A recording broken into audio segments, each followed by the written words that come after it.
Assalamualaikum warahmatullahi wabarakatuh.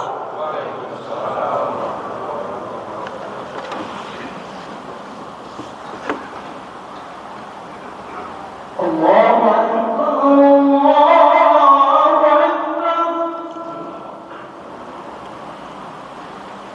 Allah.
Innal hamdalillah nahmadu wa nasta'inu wa nastaghfiruh wa na'udzu billahi min syururi anfusina wa min sayyiati a'malina may yahdihillahu fala mudhillalah wa may yudlil fala hadiyalah asyhadu an la ilaha illallah wahdahu la syarikalah wa asyhadu anna muhammadan abduhu wa rasuluhu la nabiyya ba'dah.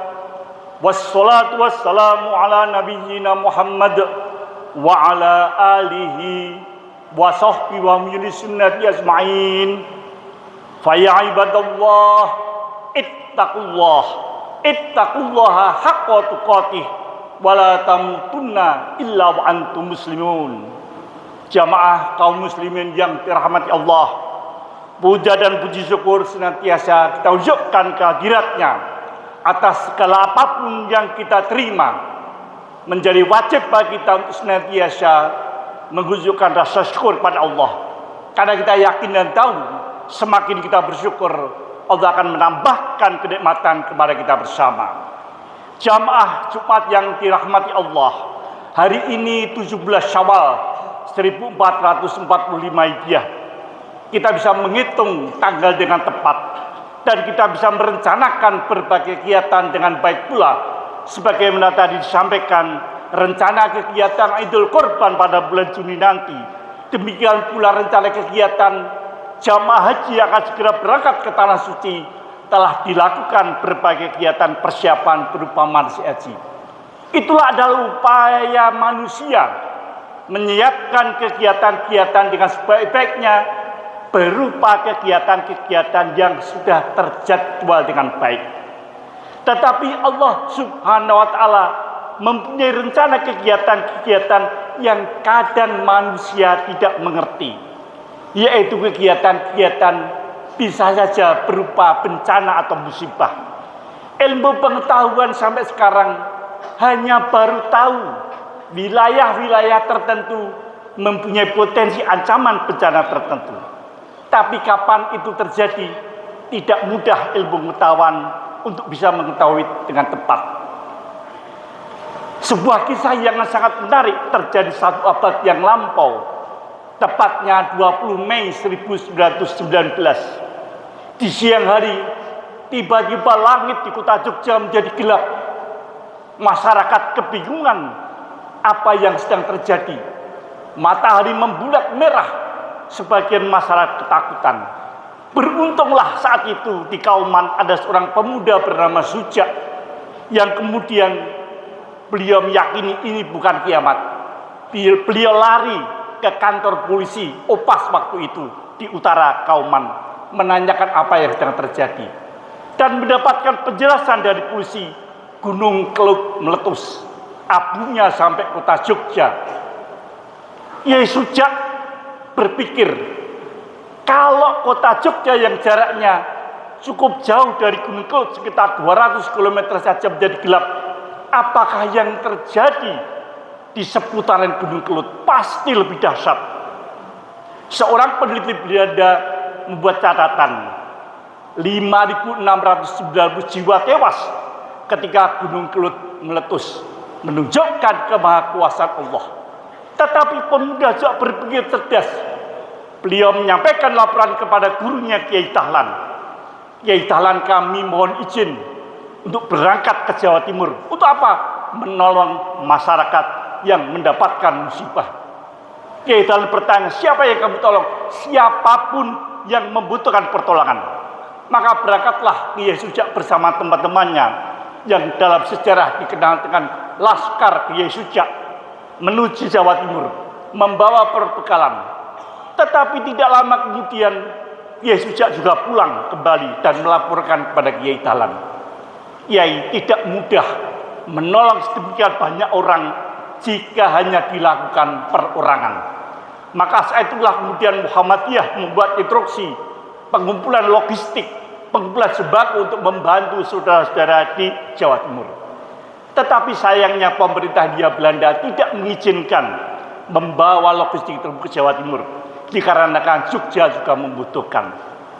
Ide semangat Kiai Suja tadi kemudian membuahkan pikiran Muhammadiyah ketika 2 tahun berikutnya kemudian mendirikan Bahagian PKU, Bahagian Penolong Kesengsaraan Umum, sebagai sebuah usaha ikhtiar untuk membantu sesama yang menerima musibah. Sekarang 1 abad sudah berlalu, apa yang mesti kita lakukan dalam rangka membantu menolong saudara-saudara yang tertimpa musibah? Bencana adalah ketentuan Allah yang kita yakini, tetapi kemudian kita perlu memaknai dan mengerti apa itu bencana. Ini menjadi sangat penting, karena kalau kita salah persepsi, maka tanggapan kita pun bisa salah. Allah berfirman dalam surat An-Nisa ayat 79. A'udzubillahi minasyaitonirrajim. Ma asabaka min hasanatin faminallah wa ma asabaka min sayyi'atin faminafsika. Apa-apa asabah yang menimpa kamu dalam hal kebaikan min hasanatin faminallah, pasti itu dari Allah. Wa ma asabaka min sayyi'atin, dan apa-apa yang menimpa kamu min sayyi'ah dalam hal keburukan faminafsika, itu karena olah kamu sendiri. Karena memang Allah adalah Rahman dan Rahim, senantiasa memberikan kebaikan kepada manusia. Tetapi kalau manusia sudah mendapatkan keburukan, ada keterlibatan sikap manusia yang salah terhadap anugerah Allah. Meskipun sebagai orang beriman kita semua meyakini apapun yang terjadi adalah grand design dari Allah, dan manusia harus bersikap menerima semuanya itu. Pada ayat yang lain Allah juga mengingatkan dalam surat Al-A'raf ayat 168. Wa qata'nahum fil ardi umaman minhum sholihuna wa minhum duna dzalika wa balawnahum bil hasanati was sayyiati la'allahum yarji'un. Allah mengingatkan wa qata'na fil ardi umaman, dan dijadikannya di muka bumi ini beberapa golongan. Minhumus sholihuna, di antara mereka orang-orang yang soleh. Insyaallah kita yang hadir masjid ini termasuk orang yang soleh. Wa minhum duna dzalika, dan di antara mereka di dunia ini ada yang tidak demikian. Tetapi menjadi menarik, keduanya yang soleh dan tidak soleh, kata Allah, wa balawnahum, akan aku balak mereka, akan aku coba mereka dengan cobaan yang baik maupun yang buruk. Wa balawnahum bil hasanati was sayyiati. Orang yang soleh dicoba dengan kebaikan, ya. Orang yang soleh dicoba dengan hal yang tidak baik, ya.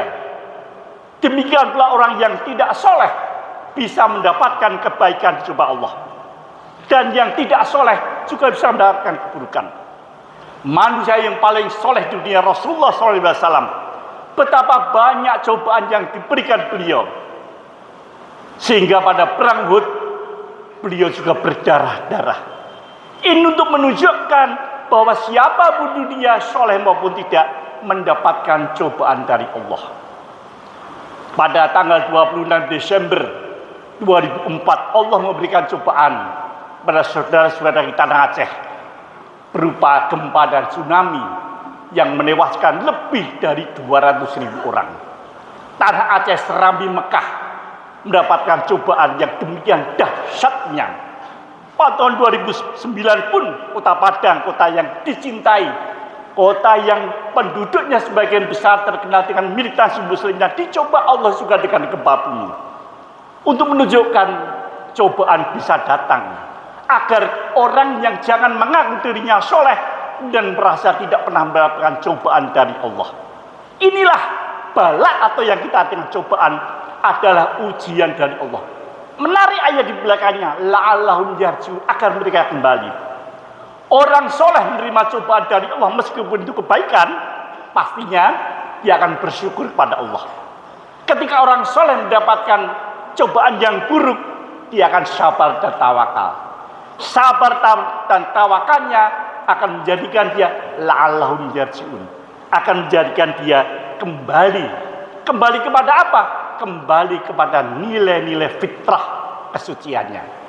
Oleh karena itulah jamaah yang berbahagia Allah, menjadi penting bagi kita bersama untuk memahami musibah atau bencana. Hari ini 26 April adalah telah ditetapkan sebagai hari kesiapsiagaan bencana nasional. Karena pada hari itu tanggal 26 April tahun 2007 ditandatangani Undang-Undang Kebencanaan sebagai bentuk kesiapsiagaan bangsa Indonesia menghadapi bencana. Persoalannya adalah kemudian apa yang harus dilakukan oleh umat Islam yang menjadi mayoritas negeri ini. Bencana adalah satu ketentuan Allah yang manusia, ilmu pengetahuan manusia belum mampu memprediksi kapan akan terjadi. Kota Padang, Sumatera Barat mempunyai potensi bencana, apakah itu gempa, tsunami, erupsi gunung Merapi, maupun banjir lahar, longsor yang belum lama juga terjadi di lingkungan Sumatera Barat ini. Alhamdulillah, sebagian masyarakat di Sumatera Barat, setidaknya Muhammadiyah melalui MDMC, melakukan kegiatan-kegiatan pertolongan. Sejak bulan Desember tahun lalu sampai hari ini berbagai pertolongan diupayakan. Di Pulau Jawa, pantai utara Pulau Jawa, terjadi banjir juga yang tidak berhenti. Hari-hari ini juga di Sulawesi Utara, Gunung Ruang memberikan erupsinya yang kemudian menimbulkan korban di masyarakat. Inilah yang menjadikan kemudian hal yang tidak pernah kita ketahui jadwalnya.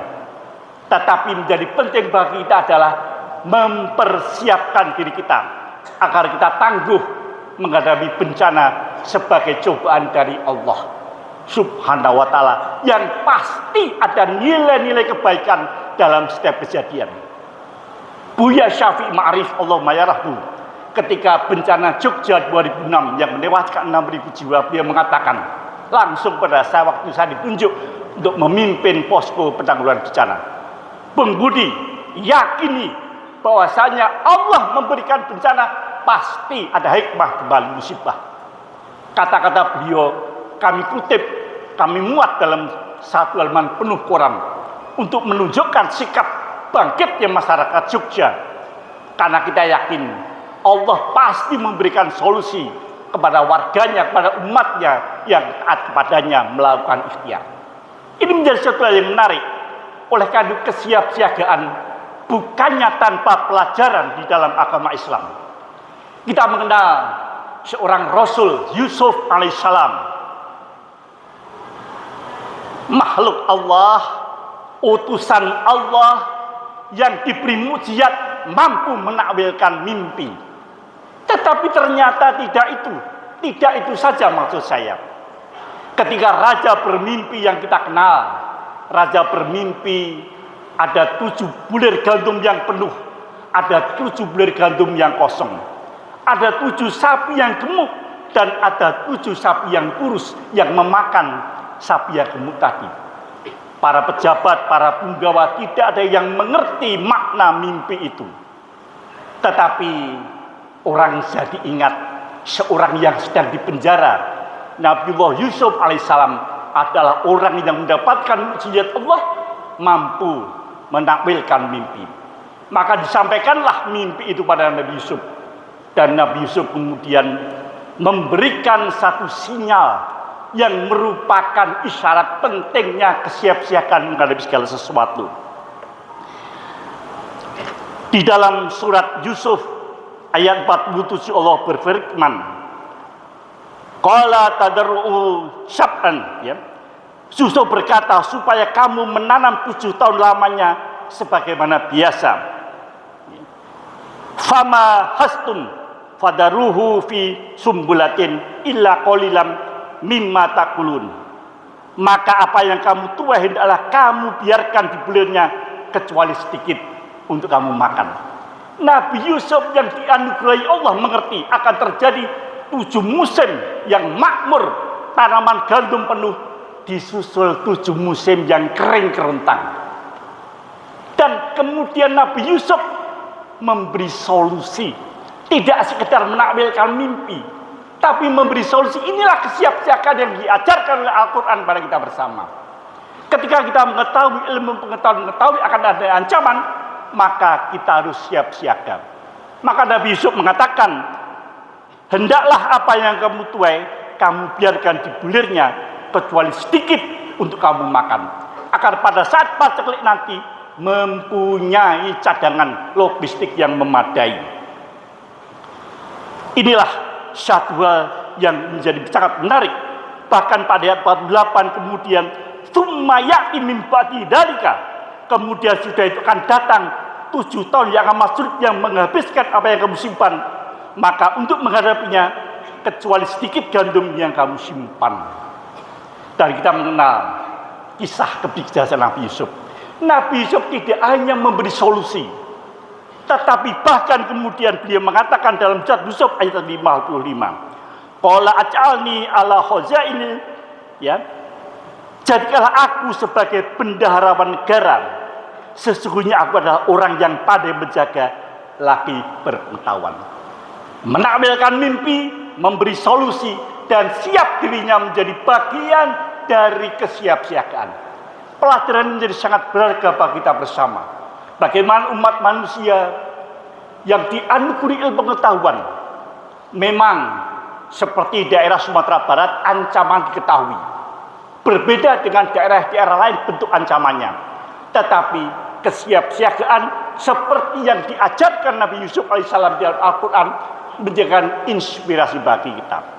Oleh karena itulah kalau Muhammadiyah pasca kejadian bencana 2009 di Kota Padang ini berinisiatif mendirikan lembaga penanggulangan bencana yang kemudian dikenal dengan MDMC, Muhammadiyah Disaster Management Center, yang pada Muktamar 2002 kemarin dirubah namanya menjadi Lembaga Resiliensi Bencana. Karena kita tidak hanya perlu menanggulangi bencana, tetapi mempersiapkan diri dan masyarakat menjadi masyarakat yang tangguh. Karena bencana alam tidak mudah kita hindari. Ilmu pengetahuan belum mampu menyumbat Gunung Merapi. Ilmu pengetahuan belum mampu menghentikan gempa bumi. Tapi ilmu pengetahuan anugerah Allah mampu menjadikan diri kita masyarakat lebih tangguh. Sehingga seperti yang belum lama terjadi di negara tetangga kita, Taiwan, mendapatkan musibah gempa 7 skala Richter di atasnya. Tapi menjadi menarik, korban jiwa tidak lebih dari 10 orang. Bandingkan dengan kota Jogja yang mendapatkan gempa 5,9 skala Richter dengan korban jiwa 6.000 jiwa. Karena apa? Meskipun masyarakat Taiwan mayoritas non-muslim, tapi mereka berpikir dengan keras bagaimana membangun gedung yang tidak mudah roboh. Kita bisa melihat di berbagai media, gedung-gedung di Taiwan miring tetapi tidak roboh, sehingga penyelamatan bisa dilakukan. Ini pelajaran yang berharga dari siapapun yang layak kita terima. Sehingga ke depan kaum muslimin di Indonesia yang merupakan mayoritas akan mampu memberikan ketangguhan pada masyarakat, semua masyarakat, agar kita mampu tangguh menghadapi berbagai cobaan dari Allah berupa musibah. Aqulu qouli hadza wa astaghfirullah li wa lakum innahu huwal ghafurur rahim.